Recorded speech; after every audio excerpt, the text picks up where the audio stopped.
Do you enjoy concerts, backpacking, and searching for restaurant reviews? Boy, do I have the car for you. This is the brand new Nissan Kicks. And Nissan flew me out here to beautiful San Diego, California to show you all around this little millennial machine.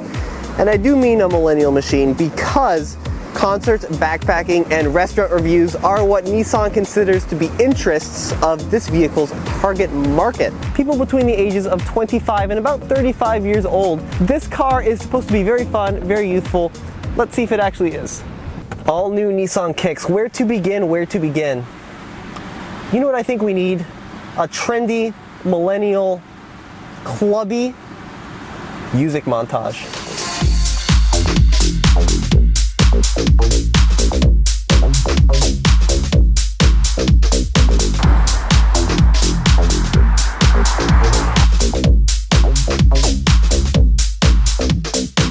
Okay, good. Stereotypical music montage done. Let's get back to this review.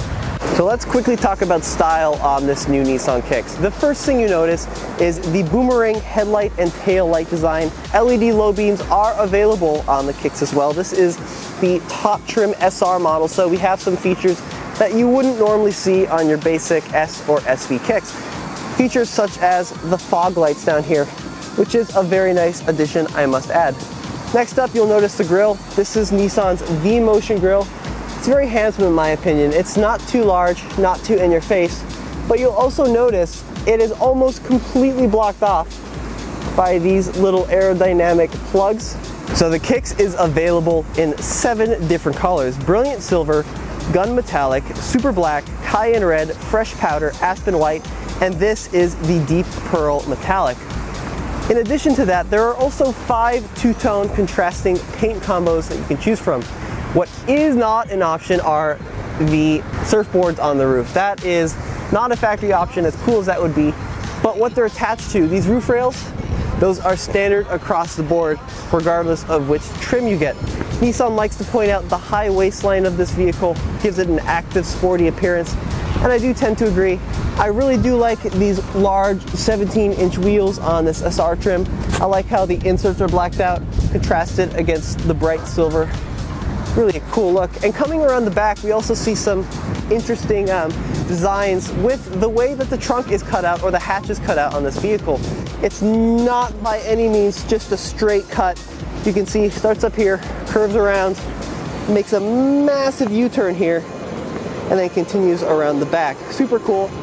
Single exit exhaust on the right side there. It is a very significant departure from what this vehicle somewhat replaces. That, of course, is the Nissan Juke, being replaced in the US by the Kicks, but Nissan says that the Juke was a very different vehicle, designed primarily for the European market. Whereas this vehicle takes inspiration from designs in Brazil. Basically, the idea of Kicks kind of started on the sidewalks in Brazil. You know, when you're sitting on the sidewalk, you only see the upper half of the car roll by. And the same thing in traffic. You only see basically upper portion of the vehicle from the wheel up. And so for Kicks, we really try to make the design feel very three-dimensional. As you're walking around the car, there isn't just a front, a side, a back, but the front blends into the sides and it rolls around and it locks into the cabin in a unique way. Other things you'll notice right away, that's the floating roof. This is a very popular trend in modern crossovers and SUVs. It's this blacked out bit on the C-pillar that makes it look like the roof is floating.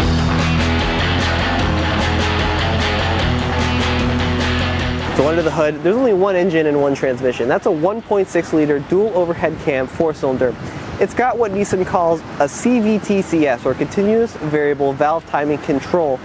And it develops 125 horsepower at 5,800 RPM and 115 pound-feet of torque at 4,000 RPM.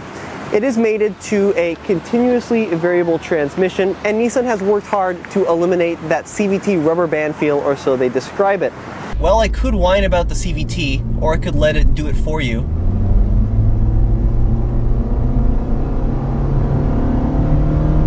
And there's 50. So it's not a rocket ship. Now, Nissan claims that, you know, the low horsepower is somewhat offset by the low curb weight, under 3,000 pounds. and that may be true, but it's never going to be all that quick with a naturally aspirated 1.6 liter. Okay, so now let's step inside the kicks, and you'll notice a kick sill here. It's got the word kicks on it. That is funny. That's not that funny. Come on, Micah, you can do better than that. Anyways, we can see moving into the interior that we have the Nissan Zero G seats. It's become a staple in the Nissan lineup, and they're here in the kicks as well. This is the top trim SR model, and you can see we have this contrasting orange stitching throughout. Okay, let's go ahead and hop in here. This is called the Gliding Wing dashboard design, and it features a couple different things that are noteworthy. This is your 7-inch touchscreen display. We have a padded dashboard, which is much like what Toyota is doing now. I love that feature. Everything falls pretty easy to hand.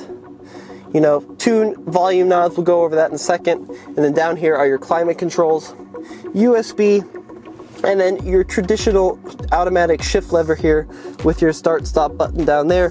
The cup holders are awkwardly far back, and with this armrest down, they can be kind of hard to get to when you're trying to position a drink into the cup holder, especially while you're driving. It is worth noting though that there's only one armrest, and that's a big bummer if you're in the passenger seat, because you have to share this small armrest. I'd love to see a center console or at least a passenger armrest. I know that would make the cup holder situation a little bit tricky, but come on, Nissan, we can do better than that, I think. So perhaps the best part of the kicks is the pricing. Now, pricing starts at just under $18,000 for the S model. The mid-spec SV, that's going to come in at $19,690, and the top SR is $20,290. Okay, here's your SV trim. Textured dash, not the soft leather. And you've got kind of like this quilted cloth, but it's still pretty nice. Now, one of the downsides to the car behind me is the fact that the kicks is only available in front-wheel drive. And compared to some of its competitors, that is a major drawback. Now, Nissan considers the kicks to be competitive with vehicles such as the Kia Soul, the Hyundai Kona, and the Ford EcoSport. And the Hyundai Kona and EcoSport are both available with all-wheel drive. Nissan says that this kicks will deliver 31 mpg in the city, 36 mpg in the highway, and 33 mpg combined. That's best in class, and that's awesome. So what you may lose with the fun to drive aspect of the CVT and no turbocharging, you get back in fuel economy, and that's a big deal for this segment. Cargo capacity wise, Kicks delivers 25.3 cubic feet of cargo behind the rear seats. Look at all this active, useful stuff you can put in the back. We've got buckets, we've got tennis balls.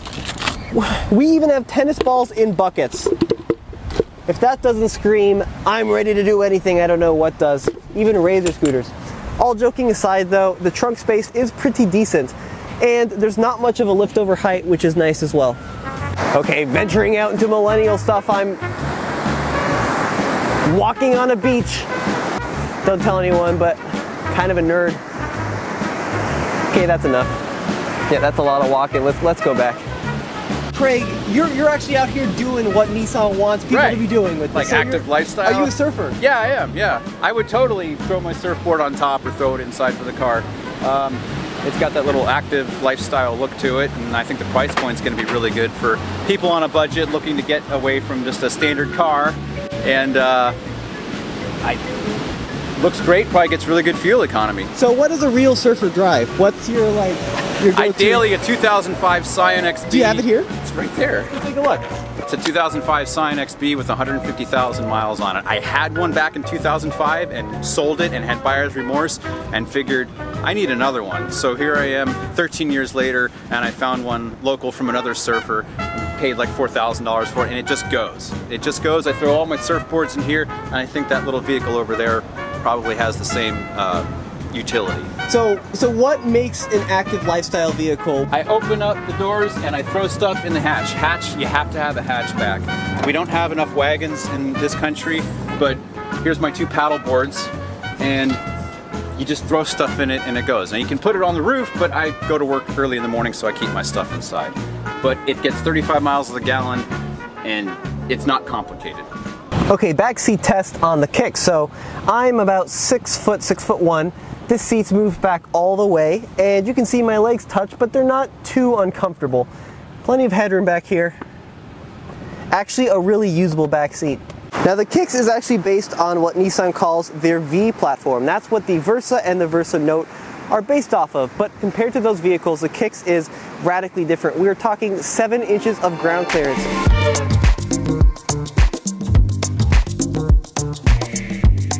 I will say from a driving standpoint, the Hyundai Kona is much more responsive, both in terms of ride and handling and performance, because you have that 1.6 liter turbo in that vehicle with that 7-speed dual clutch.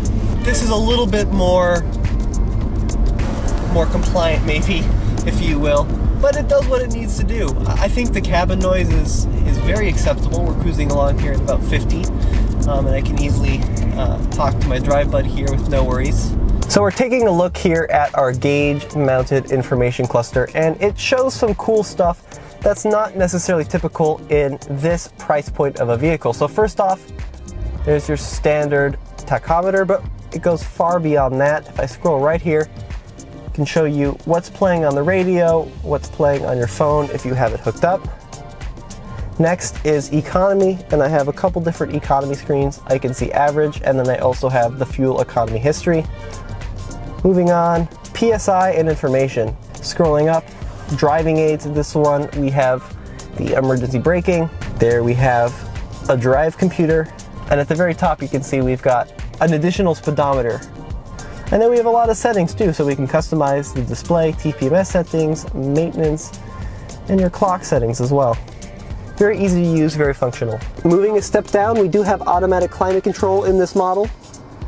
You can see it's pretty typical automatic climate. You have your temperature control, automatic mode there, and then your fan control over here on the right, on off, front defrost, where the air is going.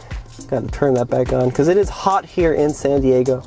And then recirculation. We also have heated seats on the driver and the passenger seat. So you can see in this one we have the gun metallic color with the orange accent, and we also have some Nissan accessories on this vehicle, as you can see by the wheels here.